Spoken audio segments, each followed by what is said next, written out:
भैया light of कर लीजिए।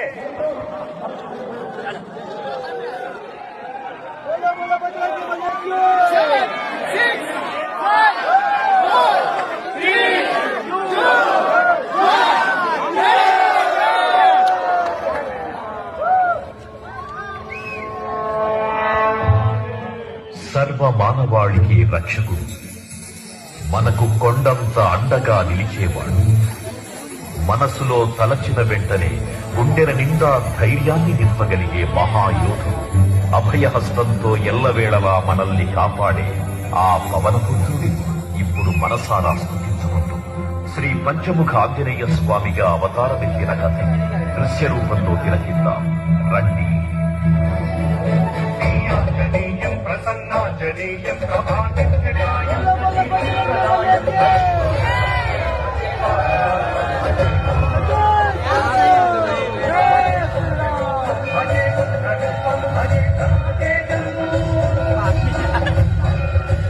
అది రామాయణ మహాయుద్ధం, శ్రీరామచంద్రుని సారథ్యం వానర సైన్యంతో విజృంభిస్తూ లక్ష్మణస్వామి తనతో పోరాటం చేస్తున్న రావణుడి కుమారుడు ఇంద్రజిత్ తలని బాణంతో ఒక్క వేటుతో వేరు చేశాడు.